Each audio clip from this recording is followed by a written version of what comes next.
ধুলদি গ্রাম। ভোরের আলো না ফুটতেই বুড়ির ঘুম ভেঙে গেল। শীতের ভোরে ঘুম ভাঙলেও বিছানা ছেড়ে উঠতে আলসেমি লাগে। নকশি কাঁথার উষ্ণ গরমে দিদার বুকের মধ্যে মুখ গুজে কিছুক্ষণ চুপ করে শুয়ে থাকলো সে। না, এভাবে বেশিক্ষণ বুড়িকে ধরে রাখা যায় না। সে তিরিং করে লাফ দিয়ে বিছানা ছেড়ে নেমেই গেল।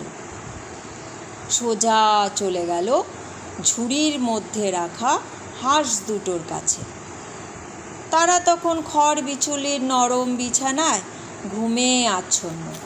বুড়ি তাদের কমলা রঙের ঠোঁটে একটু স্পর্শ করলে তারা প্যাক প্যাক করে উঠল। তাদের কোলে তুলে নিয়ে মেঝেতে নামিয়ে দিল সে। ইচ্ছে না থাকলেও বুড়ির কথা মতো তারা হাট করে খোলা দরজার বাইরে চলে গেল। ঝুড়িতে 4টি ডিম দেখে বুড়ির খুশি আর ধরে না।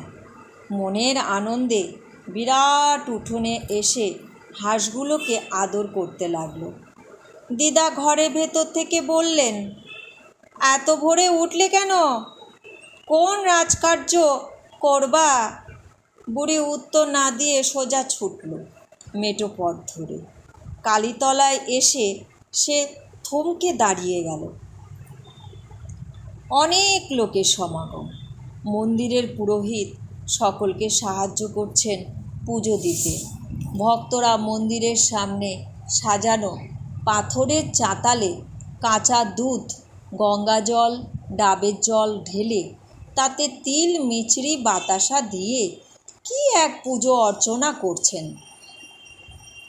বুড়ি জানে একে কালীতলা ঠান্ডা করা বলে। দাঁড়িয়ে দেখতে দেখতে তার কেমন আচ্ছন্ন ভাব এসে যায়। বিরাট কালী মূর্তির সামনে এলে তার ভয় ভয় লাগে।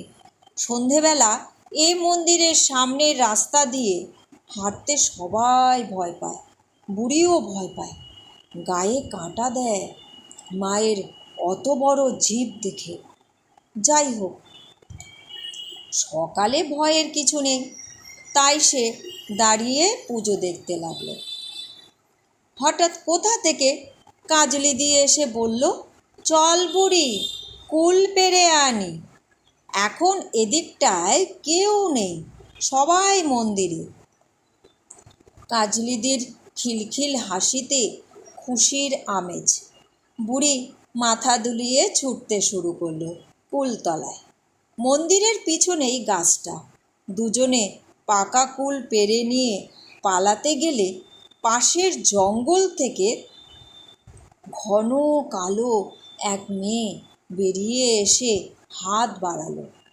চোখের ইশারায় কুলগুলো চাইছে সে। তার মুখের হাসিতে তারা মন্ত্রমুগ্ধ হয়ে দাঁড়িয়েছিল কতক্ষণ কে জানে।